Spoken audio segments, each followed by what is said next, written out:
Bonjour à tous.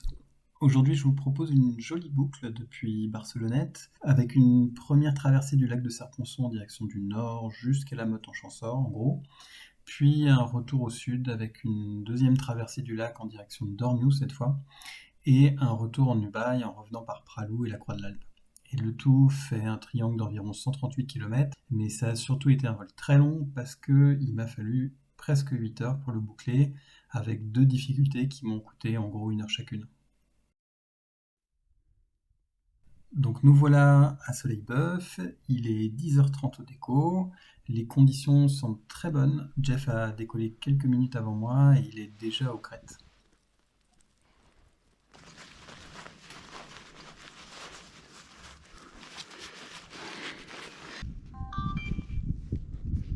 Les bonnes conditions sont Ouais, je pense qu'il y a moyen d'aller loin là. J'ai rendez-vous avec Gonzague à Gap.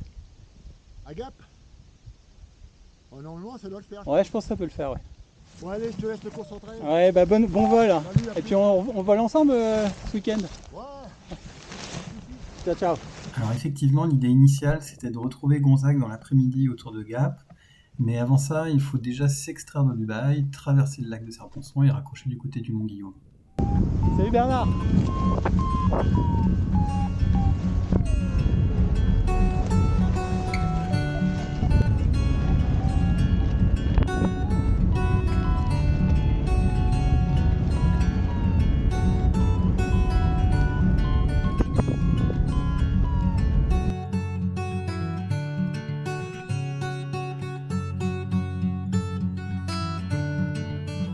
Le début du vol se passe idéalement, il est 11h et on a des plafs à 3002, 3003.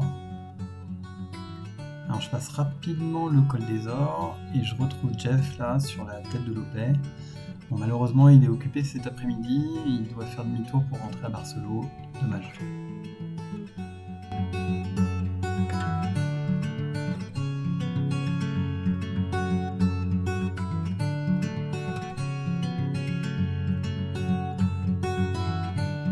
J'avance encore un peu et je me trompe de crête pour basculer du côté d'emprunt. Il semble que la crête précédente soit meilleure, cela dit je me sens quand même pas mal placé pour rejoindre le Mont Guillaume, donc c'est parti pour 14 km de transition. Au passage on en prend vraiment plein la vue avec le lac. En avançant vers le Mont Guillaume, j'hésite entre la face sud-est pour accrocher en thermique, mais là j'ai peur d'être trop bas, ou la face sud-ouest en dynamique, en espérant qu'il y a déjà suffisamment de brise. Et donc finalement je choisis la face sud-ouest. Et là ça tient tout juste en dynamique, entre en gros le déco parapente et les lignes haute tension, mais pas suffisamment pour ressortir, et du coup je perds 1 heure à rapasser dans les sapins avant de l'extraire.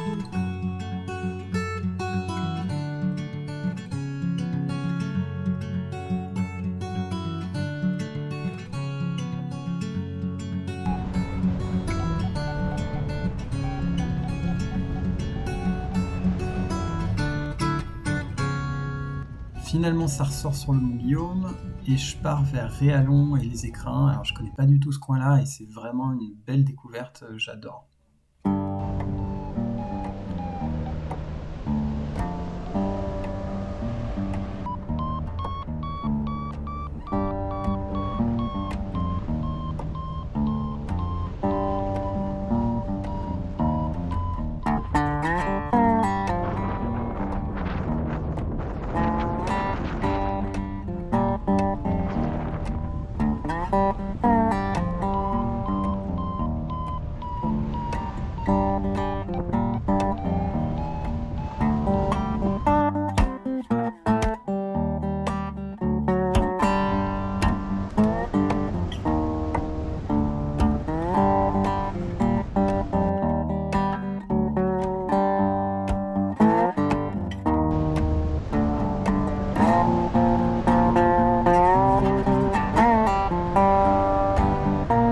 Là aussi c'est très actif et j'arrive vite à la Grande Autane avant de commencer la transition vers les Richards.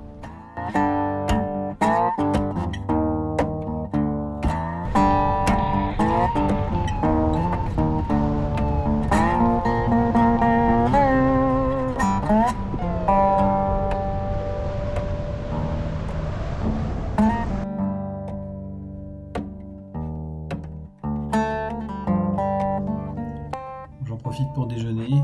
Alors, au menu, il y a un paquet de figolus.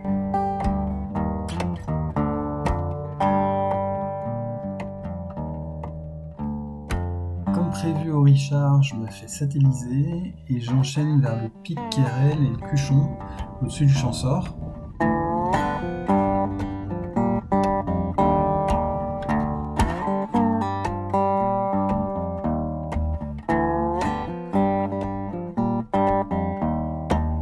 Il est 14h15 et j'hésite entre l'option de continuer vers Grenoble ou faire demi-tour pour rentrer à Barcelone.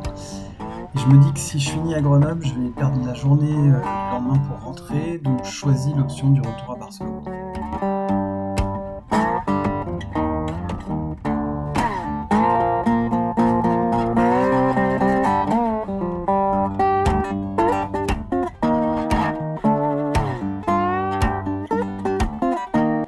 Sur la première partie du retour, je profite encore un peu des écrins et des thermiques bien généreux du début d'après-midi. Puis transition sur la station d'Ancel, puis sur le Piolite, avec un plein intermédiaire sur la Grande Ottane.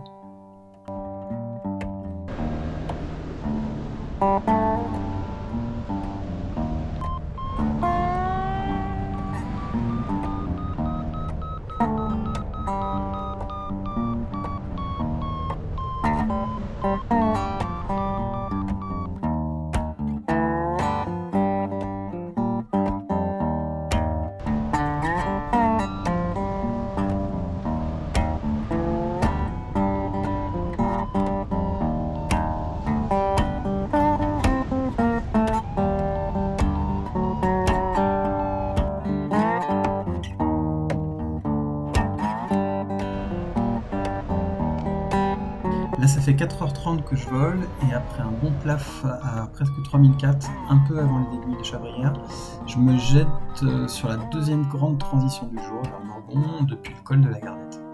Alors là encore, je sais pas trop comment on est censé raccrocher sur le Morgon, mais vu l'orientation de la face devant moi et les conditions du jour, je me dis que ça doit pas être bien compliqué de remonter en dynamique. Enfin, quand même, je jette un petit coup d'œil pour trouver les coins posables en dessous.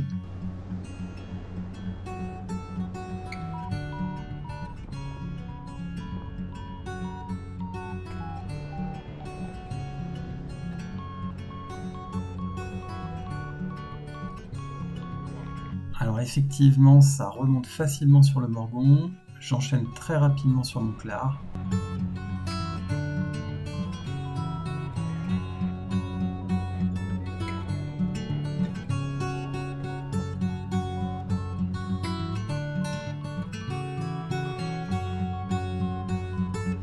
Je vois des dizaines de voiles en dessous à Saint-Vincent, j'ai l'impression de revenir vers la civilisation. Curieusement, j'entendais plein de monde à la radio, mais j'avais encore vu aucune voile depuis que j'avais quitté Jeff dans l'Ubaye. J'entends à la radio que quelqu'un a fait 3007 sur Dormnews, ce qui me donne pas mal d'espoir pour le retour à Barcelone. J'arrive à Dormnews et je grimpe sans problème au plaf qui est bien 3007. Là, je fais une petite erreur de lucidité. En fait, je suis jamais rentré dans l'Ubaye depuis Dormnews et je me méfie beaucoup de la brise de vallée. Et le plan, c'est de passer par Pralou, de traverser sur le chapeau de gendarme et d'aller me mettre en attente au-dessus de la Croix de l'Alpe, qui est un endroit assez abrité qu'on fréquente l'après-midi en parapente, le temps que la brise se calme pour aller ensuite se poser à Barcelonnette. Et au pire, quand je suis au-dessus de la Croix de l'Alpe, j'ai toujours la possibilité de me poser en altitude au déco du dôme. Donc en attendant, je suis à Dormnews et je gère mal mon timing. Vu les conditions, j'avais carrément intérêt à rester sur le massif de la Blanche en partant vers le sud, au moins jusqu'à l'Estro, pour rallonger le parcours et rentrer plus tard en Ubaye. Au lieu de ça, je pars directement vers Barcelonnette. Du coup, je rentre dans l'Ubaye à 16h30 quand c'est encore bien fumant. Arrivé à la petite Séolane, appel de Gonzague à la radio qui me voit passer depuis chez lui. On n'a pas réussi à se retrouver en vol du côté de Gave, mais il m'a suivi sur le live.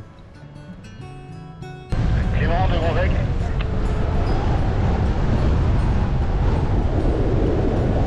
Ouais Gonzague, je t'entends, ça doit être moi que tu dois voir, je suis au-dessus de la petite Séolane. Ouais c'est bon, je te vois, je suis rentré à la maison, je t'ai prévu aux jumelles.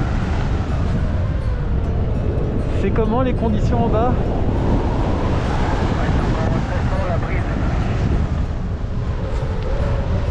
Ok, je vais essayer d'aller vers l'Alpe. Ouais, je pense que c'est la bonne solution. Il faut rester en l'air un maximum. Et aller soit tenir encore longtemps, soit poser vers l'opinion, en toute la pointe d'Alpe. L'avantage d'arriver tôt, c'est que je mets pas trop de temps à atteindre Pralou et à rebondir sur le chapeau de gendarme.